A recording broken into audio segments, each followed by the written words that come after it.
오늘은 나아만 장군의 이야기를 통해서 예수님이 이 땅에 오신 이유가 무엇인지, 그리고 주님이 우리를 찾아오신 대림의 사건이 무엇을 의미하는지를 발견하는 시간이 되기를 주님의 이름으로 간절히 축복합니다.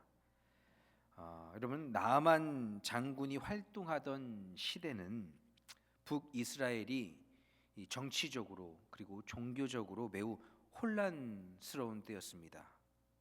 나아만 장군은 이 아람이라는 나라의 장군으로서, 국방 장관으로서, 아람은 당시 북이스라엘의 주요 적국으로 떠올랐지요. 다메섹을 중심으로 강력한 군사력을 가진 아람은 북이스라엘과 지속적으로 충돌하면서 국경 지역에서 전투를 벌였습니다. 나아만 장군은 아람의 군대 장관으로서 왕에게 신임을 얻은 군대 장관이었습니다. 왜냐하면 전투에 나가면 매번 승리를 해서 돌아오니 왕이 신임을 줄 수 있고 믿고 이 군대를 맡길 수 있었죠. 그로 인하여 이 나아만 장군은 세상 사람들에게는 부러움의 대상이고 또 존경의 대상이고 또 성공한 인물로 손꼽히는 그런 인물이었는데, 그런 나아만 장군에게도 한 가지 말 못할 어려움이 있었습니다. 그것은 바로 나아만 장군은 나병 환자였습니다. 성경에서 나병은 죄와 관련된 병으로 여겨졌죠. 레위기 13장과 14장 말씀을 보면 나병에 걸린 사람들은 부정하다라고 선언하면서 그들을 사회에서, 공동체에서 따로 떼어 격리시키는 규정을 나타내고 있습니다. 이처럼 나병 환자는 공동체로부터 격리되어 살아야 했죠. 실제로 이스라엘에서 나병에 걸린 사람들은요, 주변 사람들과 가까이 지낼 수가 없었습니다. 이 마을 바깥으로 내몰렸고 그곳에서 나병에 걸린 사람들끼리 모여서 촌락을 이루고 살았는데, 그곳이 나병 환자들이 머무는 곳인 줄 모르는 사람들, 여행객들, 그런 사람들이 나병 환자 가까이 다가오려고 할 때 나병 환자들은 그 사람들에게 이렇게 외쳤어야만 했어요. 부정하다, 부정하다. 그렇게 외쳐서 여기는 나병 환자들이 있는 곳입니다. 나는 나병에 걸린 사람입니다. 그러니 가까이 오지 마십시오. 라는 그런 경고를 해줘야만 했습니다. 부정하다라고 외침을 통해서. 우리가 코로나 시대를 겪으면서 사회적 거리두기, 6feet 이렇게 우리가 거리를 두고 살아오지 않았습니까? 당시에 이 나병 환자들도 전염병이고 그리고 죄와 관련된 그런 질병으로 여겨졌기 때문에 공동체와 사회적 거리두기를 하면서 지내야만 했습니다. 실제로 이스라엘에서 나병에 걸린 사람들은 주변 사람들이 가까이 다가오려고 하면 부정하다를 외치면서 가까이 오지 않도록 주의를 줘야만 했죠. 그런데 나아만도 그와 같은 나병에 걸린 환자인데, 자신이 아람이라는 강대국의 군대 장관이긴 하지만 자신의 병이 다른 사람들에게 밝혀지게 되면 자신의 신변에 어려움이 생길지도 모른다는 두려움을 늘 갖고 있었어요. 아람이라는 나라는 지금으로 따지면 시리아 지역입니다. 아람은 틈틈이 북이스라엘을 쳐들어와서 곡식을 약탈해가고 또 사람들을 포로로 잡아갔죠. 여느 때처럼 나아만 장군은 군대를 이끌고 북이스라엘을 공격해서 약탈해 가는데, 그때 어린 소녀 한 명을 잡아다가 나아만 장군의 아내, 자신의 와이프의 수종을 드는 노예로 삼게 했습니다. 어느 날 밤 나아만의 병세가 나아질 기미가 보이지 않자 나아만 장군은 자신의 아내와 걱정스럽게 자신의 병에 대해서 이야기를 나누고 있는데, 그때 마침 북이스라엘에서 데려온 수종드는 이 소녀가 그들이 나누는 이야기를 듣고 나아만 장군의 아내에게 가서 이렇게 이야기를 합니다. 열왕기하 5장 3절 말씀에 그의 여주인에게 이르되 우리 주인이 사마리아에 계신 선지자 앞에 계셨으면 좋겠나이다. 그가 그 나병을 고치리이다. 라고 이렇게 나아만 장군의 아내에게 수종을 들면서 이야기를 전했습니다. 북이스라엘에서 아람으로 포로로 잡혀온 이 어린 소녀가 아람에서 자신이 섬기는 주인의 병을 듣게 되죠. 그런데 그 병이요, 공교롭게도 나병이에요. 나병. 보통 사람 같으면, 아니 포로로 잡혀온 억울한 사람이라면, 여러분 이 나아만 장군이 나병 환자다라는 것은 나아만에게 있어서 엄청난 약점이죠. 아람에서 평소에 나아만을 탐탁하게 여기지 않는 주변 반대 세력의 사람에게 이 정보를 알려주면 이 어린 소녀는 어쩌면 자신의 고향 땅으로 다시 안전히 돌아갈 수 있을지도 모릅니다. 그뿐만이 아니라 어쩌면 오히려 엄청나게 많은 재물을 얻고 고향으로 한몫 두둑히 챙겨서 안전하게 돌아갈 수도 있게 될지도 모르지요. 그런데 이 소녀는 어떻게 행동합니까? 자신을 포로로 잡아온 주인 나아만을 긍휼히 여겨요. 긍휼히 여기는 마음은 하나님이 우리를 향해 품으신 마음입니다. 불쌍히 여기는 이 마음이야말로 주님이 우리에게 주신 마음이에요. 하나님은 그렇게 성경에 이름도 없이 어린 나이에 자신의 나라가 우상 숭배로 인해서 하나님을 등 돌리고 하나님을 버렸던 그 시대에 이웃 강대국인 아람의 포로로 잡혀온 이 어린 소녀, 14살 혹은 15살 남짓밖에 되지 않은 이 어린 소녀를 이스라엘을 회복시키실 일꾼으로 하나님이 사용하십니다. 바로 그 긍휼히 여기는 마음을 통해서 말이지요. 그렇게 이 어린 소녀는 조심스럽지만 자신감 있게 자신이 수종을 드는 나아만의 아내에게 이렇게 이야기를 해요. 나아만 장군이 북이스라엘의 사마리아에 있는 선지자를 찾아가면 반드시 그 선지자가, 엘리사 선지자가 나아만 장군의 병을 낫게 해줄 겁니다. 그리고 그 이야기를 들은 아내는 자신의 남편인 나아만에게 전하죠. 이 이야기를 전해 들은 나아만 장군은 그 소녀의 이야기를 어떻게 여겼을까요? 여러분, 나아만 장군은요, 아람이라는 강대국의 이 의전서열 2위에 있는 사람입니다. 군대 장관이에요. 여러분, 미국도요, 의전서열 1위가 누굽니까? 누구의 의전서열 1위가? 당연히 대통령이죠. 2위는 누굴까요? 부통령이죠. 그럼 3위는요? 3위는 하원 의장입니다. 하원 의장. 그러면 4위는 누굴까요? 바로 국무장관이에요. 국무장관. 한 나라의 국방을 책임지는 국무장관이 의전서열 4위입니다. 굉장히 높은 거예요. 이 아람이라는 나라는요, 북이스라엘보다 강대국이죠. 그리고 그 나라에는 의술도 발달했고 깨끗한 물도 있고 먹을 양식도 풍부했습니다. 그런 곳에서 이 나아만이 나병을 치료하기 위해 해보지 않은 일은 없죠. 그리고 심지어 북이스라엘은 늘 자신이 병사들을 이끌고 가서 약탈하는, 이스라엘은 약소국입니다.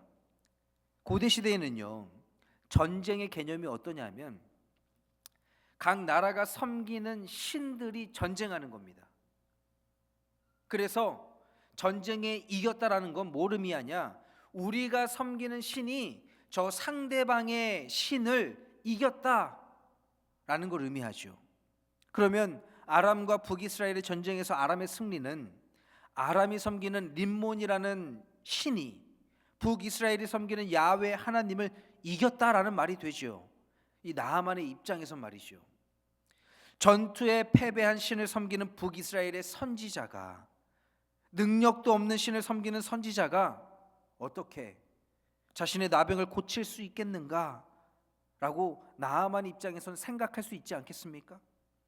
그런데 나하만은 그런 그 소녀의 이야기를 듣고 아람 왕에게 찾아가서 조서를 받아서 그 소녀가 말한 북이스라엘의 사마리아에 있는 선지자를 만나러 떠납니다. 나하만이 자신의 병을 낫게 해줄 그 선지자를 찾아서 왕이 써준 조서와 함께 그 선지자에게 줄 어마어마한 선물들을 가지고 또 자신의 위용을 나타낼 어마어마한 병력들을 이끌고 북이스라엘로 향했습니다. 나하만이 북이스라엘에 도착해서 그 조서를 꺼내 전하자 북이스라엘의 왕국은요 난리가 났어요. 아수라장이 되었습니다. 그 조서에 뭐라고 써 있냐면, 내가 가장 아끼는 충신인 나하만을 당신에게 보내오니 당신은 이 조서를 받으면 그의 나병을 고쳐주시오 라고 그 조서에 글이 써 있었어요. 여러분, 이 조서가 얼마나 충격적이냐 하면, 강대국인 아람에서도 고치지 못한 병을 약소국인 북이스라엘이 고쳐내라 라고 하는 말인데, 외교적으로 보면 이 조서는 아람이 북이스라엘을 집어삼키겠다는, 침략하겠다는 선전포고와도 같습니다. 조건은 있죠. 병을 고치지 못하면. 그러나 다 압니다. 나병은 고칠 수 없다는 거. 아람에서도 고치지 못한 병을 이 보잘것없는 북이스라엘에서 어떻게 고치겠냐라는 그런 생각을 이 북이스라엘 사람들이 왕이 하게 되죠. 그래서 그 조서를 받은 북이스라엘의 왕이 충격 속에서 자신의 옷을 찢어요. 이 고대 사회에서 옷을 찢는 행위는 깊은 슬픔이 찾아왔을 때, 혹은 절망과 무력감을 느낄 때, 또는 회개와 영적 각성을 요구할 때 옷을 찢는 행위를 했습니다. 지금 북이스라엘의 왕이 아람 왕의 조서를 받고 옷을 찢은 행위는 자신이 아무것도 할 수 없음을, 그리고 곧 아람이라는 강대국이 쳐들어오겠다라는 그런 절망과 무력감을 나타내는 행위입니다. 이스라엘의 왕은 나하만 장군의 나병을 치유할 능력이 자신에게 없음을 깨닫고 이를 요구받는 상황 속에서 자신의 옷을 찢는 행위로 무력감과 절망감을 표현하지요. 이러한 이야기가 사마리아에 살고 있는 엘리사 선지자에게 전해지자 엘리사가 사람을 왕에게 보내서 이렇게 이야기합니다. 왕이시여, 걱정하지 마십시오. 나하만 장군을 내게 보내십시오. 그러면 내가 그 일을 해결하겠습니다. 그 이야기를 전해 들은 왕은 걱정 반, 두려움 반, 기대 반, 엘리사 선지자의 말대로 사마리아에 있는 엘리사 선지자에게로 나하만 장군을 보냅니다. 그렇게 나하만 장군은 부푼 기대를 가지고 엘리사 선지자를 찾아가는데, 엘리사 선지자 집 앞에 이제 막 당도하게 됐습니다. 도착했어요. 그런데 엘리사 집 앞에 도착한 나하만 장군은 굉장히 기분이 나빠집니다. 그 이유는 강대국 아람의 국가 서열 2위인 국방장관이 지금 엘리사 시골에 있는 엘리사 선지자를 찾아왔으면 당사자인 엘리사 선지자가 나와서 맞이해야 하는 게 기본 중에 기본인데, 엘리사 선지자는 자신의 종 게하시를 이제 맞이하러 나하만에게 보냅니다. 자신이 나가지 않아요. 게하시를 나하만에게 보내요. 그러면서 할 말만 딱 전합니다. 뭐라고 말하냐면 열왕기하 5장 10절 말씀에 너는 가서 요단강에 몸을 7번 씻으라. 이 말만 딱 이 자신의 종 게하시의 사환을 통해서 전합니다. 그와 같은 대접을 받은 나하만은 기분이 굉장히 나빠졌어요. 이 세상 그 누구도 자신을 이렇게 대하는 사람이 없었습니다. 어느 곳에 가든지 자신을 맞이하러 나오는 사람들이 있었고, 자신에게 어떻게든 잘 보이려고 아부하는 사람들이 있었고, 자신은 늘 대접받는 손님이었습니다. 뿐만 아니라 전쟁터에서는 한 나라의 군대를 지휘하는 장수였습니다. 비록 그가 나병을 앓고 있지만 자신의 아내의 몸종의 이야기를 듣고 지푸라기라도 잡는 심정으로 북이스라엘의 선지자를 찾아왔지만, 자신의 위용을 드러내기 위해 수많은 병력들을 데리고 왔고, 또 자신의 부를 자랑하기 위해 수많은 금은보화를 가지고 왔습니다. 그런 자신을 대하는 엘리사는 무례하기 짝이 없는 행동이라고 나아만은 생각했고, 자신이 무시받는다는 생각이 들었어요. 그로 인해 속에서부터 분노가 끓어올랐습니다. 학자들이 연구하기로는 당시 나아만이 방문했던 때는 이 이스라엘이 건기로 요단강 물이 이제 메말라서 강물이 흐르지 않는, 고여 있는 그런 시기라고 합니다. 그래서 이 요단강 물은 물이 흐르지 않으면 어때요? 썩죠, 더럽죠, 탁하죠. 당시에 그랬어요. 눈으로 보기에도 더러워 보이는 물이었습니다. 그런데 그런 물에 자신이 나와서 자기를 맞이하지도 않고 자신의 몸종을 보내서 그런 더러운 물에 가서 7번 씻으라 라고 이야기하니까 그 말을 도저히 따를 수가 없는 거예요. 그러면서 나아만이 하는 말이 뭐냐 하면, 내가 살고 있는 다메섹에 있는 강들이 있는데 이 이스라엘에 있는 강보다 훨씬 그 강들이 깨끗한데 내가 뭐하러 이곳까지 와가지고 이 더러운 강물에 내 몸을 씻겠는가 라고 하면서 강한 불만을 표현합니다. 여러분, 지난주 커피 브레이크 시간에 에베소서 3장의 말씀을 함께 나눴습니다. 에베소서라는 이 편지는 바울이 로마 감옥에 있으면서 에베소 교회 교인들에게 쓴 편지예요. 그 편지 가운데 에베소서 3장 7절 말씀에 이런 내용이 나와요. 이 복음을 위하여 하나님의 능력이 내 속에 역사하는 대로 나는 은혜의 선물을 따라 일꾼이 되었다 라고 말합니다. 사도 바울이 복음을 위해서 하나님이 주시는 은혜를 따라 내가 일꾼이 되었다라고 고백합니다. 자신이 일꾼으로 부름받았대요. 예수님이 우리에게 찾아오신 이유가 뭡니까? 바로 하나님 나라의 일을 할 일꾼으로 우리를 부르시기 위해서입니다. 하나님 나라의 일에 우리를 일꾼으로 초청하기 위해 주님은 우리에게 오셨습니다. 바로 대림절은 나를 일꾼으로 초청하기 위해 이 땅에 오신 예수님을 기대하고 기다리는 절기입니다. 여러분, 허먼 멜빌의 소설 모비딕이라는 책은 주인공 이슈메일의 고백으로 시작돼요. 그는 자신을 이렇게 소개합니다. 나는 그냥 이슈메일이라고 해두자. 자신을 특별한 사람이라고 내세우지 않고 단순히 배에서 일하기 위해 자신은 선원이 되었다라고 말해요. 그는 이렇게 이야기하죠. 내가 이 배를 타고 있는 까닭은 선장처럼 군림하거나 손님처럼 대접받으려 하지 않고 그저 선원으로 일하기 위해 배를 탔다라고 이야기합니다. 이 말은 세속적 권위나 자랑이 아닌 단순히 나에게 주어진 일을 수행하려는 마음을 나타내는 그런 이야기지요. 이슈메일의 태도는 우리에게 교회에서 겸손한 일꾼의 자세를 생각하게 합니다.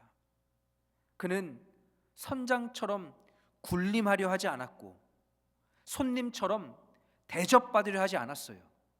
그저 선원으로서 자신의 역할을 다 하고자 배에 올랐습니다.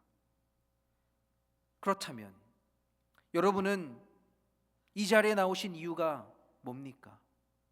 왜 참사랑교회의 교인으로서, 직분자로서, 임원으로서 신앙생활 하십니까? 선장으로 군림하기 위해서요? 아니면 손님처럼 대접받기 위해서요? 아니면 그저 나를 일꾼으로 부르신 하나님의 그 부르심에 응답하기 위해서입니까? 무엇입니까? 한 선배 목사님이 이런 말씀을 하신 적이 있습니다. 오늘날 교회 안에는 일꾼보다 선장들이 많은 경우가 있기도 하고 손님들이 많은 경우도 있다. 그래서 지시할 것도 많고 그리고 요구할 것도 많다. 그런 경우에 교회가 어려워진다. 일꾼이 많은 것이 건강한 교회다. 이런 말씀을 하신 적이 있습니다. 그런데 나하만 장군은요, 이스라엘의 어떤 존재로 왔습니까? 자신의 지위를 드러내기 위해서 수많은 병력들, 그리고 자신의 부를 드러내기 위해서 수많은 금은보화를 가지고 이스라엘 사람들 위에 아람의 군대 장관의 모습으로 군림하며 북이스라엘의 왕 앞에 나아갔습니다. 뿐만 아니라 나하만 장군은 엘리사 선지자 앞에 대접받고자 하는 손님의 모습으로 나아갔어요. 그러나 그가 경험한 것은 무엇입니까? 무시당한 감정이에요. 그렇다면 왜 엘리사 선지자는 나하만 장군을 그렇게 대했을까요? 엘리사 선지자도 알고 있었습니다. 자신의 이와 같은 태도를 통해 나하만 장군이 기분 나빠할 걸 엘리사도 잘 알고 있었어요. 그러나 엘리사는 나하만을 시험했습니다. 그가 하나님의 말씀에 순종하는지 아닌지를 시험했습니다. 그 결과는 어떻습니까? 페일이죠. 나하만은 순종하지 못했어요. 그러나 그때 나하만의 주변에 있는 종들이 나하만에게 나와서 이렇게 이야기를 해요. 나하만 장군이시여, 만약에 엘리사 선지자가 당신에게 와서 그저 요단강물에 들어가서 7번 몸을 씻으라라는 게 아니라 뭔가 대단한 일을 요구했을지라도 그걸 당신은 병 낫기 위해 어떻게든 하려고 했을 텐데 단순히 그저 요단강물에 들어가서 몸을 씻으라는 말은 왜 받아들이지 못합니까? 라고 이야기를 하죠. 그러자 나하만 장군이 손님 대접받지 못함에 화가 났다가 주변 사람들의 말을 듣다 보니 그래, 내가 여기까지 온 이유는 군림하기 위해서도 아니고 손님 대접받기 위해서도 아니고 나병을 낫게 하기 위함인데 고작 저 요단강 물이 더럽지만 그곳에 들어가서 7번 씻으라는 것을 내가 하지 못할 이유가 무엇이 있겠는가 하는 그런 생각에 비로소 엘리사의 말대로 요단강 물에 들어갑니다. 그렇게 요단강 물에 몸을 담근 채 1번, 2번, 3번 몸을 씻고 또 계속해서 4번, 5번, 6번 이렇게 몸을 씻는데 6번째까지 씻는데도 몸이 나아질 기미가 보이지 않아요. 그리고 마침내 7번째 물을 끼얹고 몸을 씻고 그 물에서 나오는데 몸에 있던 나병이 다 사라져 버렸습니다. 사랑하는 참사랑교회 성도 여러분, 이 말씀을 통해서 많은 사람들이 이렇게 이해합니다. 순종하면 복 받는다. 여러분, 순종하면 복 받습니까? 아멘입니까? 믿는 대로 될지어다. 이렇게 하니까 또 아멘 소리가 커지네. 여러분, 순종하면 복 받는다. 맞는 말입니다. 순종하면 복 받습니다. 이건 진리예요. 그러나 우리의 신앙의 자세는 대체로 어떨까요? 여러분은 순종해서 복 받습니까? 대부분의 사람들은요, 어떤 자세를 갖고 있냐면 복 받기 위해서 순종합니다. 여러분, 순종하면 복 받는다와 복 받기 위해 순종한다라는 말은 그 안에 담겨진 이 단어들은 똑같지만 의미는 완전히 달라요. 모든 그리스도인들은 알죠. 순종하면 복 받는다는 사실 다 압니다. 그러나 삶의 태도는 어떻습니까? 복 받기 위해서 순종합니다. 주님이 우리에게 주신 진리의 말씀, 복음은요, 순종하면 복 받는다입니다. 이게 올바른 신앙인의 모습이죠. 그러나 복 받기 위해 순종하는 것은 참된 신앙이 아니라 거짓입니다. 엘리사 선지자가 나아만 장군에게 요구했던 것은 순종이에요. 복 받기 위해 순종하는 척이 아니라 내 몸을 깨끗하게 낫기 위해 당신의 말을 내가 듣겠다라는 걸 요구한 게 아닙니다. 나아만 장군에게 엘리사가. 순종은요, 나를 내려놓아야 해요. 선장의 모습을, 군림하려는 선장의 모습을 내려놓아야 하고요, 대접받고자 하는 손님의 모습을 버려야 합니다. 마태복음 20장 28절 말씀을 보면 예수님께서 이렇게 말씀하십니다. 인자가 온 것은 섬김을 받으려 함이 아니라 도리어 섬기려 하고 자기 목숨을 많은 사람들의 대속물로 주려 함이라. 예수님은 나아만 장군처럼 이 땅에 오셔서 군림하기 위해 오신 것이 아니라 우리에게 대접받기 위해 오신 것이 아닙니다. 오히려 스스로 가장 낮은 자리에서 섬기는 분으로 오셨습니다. 예수님이 이 땅에 오신 이유는 바로 우리를 그와 같은 섬기는 자리로 초청하기 위함입니다. 나아만 장군이 마침내 하나님 말씀 앞에 선장의 모습을, 손님의 모습을 내려놓았을 때 비로소 그는 하나님의 말씀에 순종할 수 있었습니다. 사랑하는 참사랑교회 성도 여러분, 오늘 주님이 저와 여러분에게 말씀하십니다. 나와 함께 하나님 나라를 위해 일하자라고 우리를 초청하고 계세요. 여러분, 순종하시겠습니까? 여러분 마음에 정녕 이러한 마음 없습니까? 그래, 내가 복 받기 위해서 순종해야지. 순종하기 위해선 먼저 나를 내려놓아야 해요. 섬김받고 싶어하는 나의 모습을 내려놓아야 합니다. 대접받고 싶은 나의 모습을 내려놓아야 합니다. 군림하려고 하는 나의 모습을 내려놓아야 해요.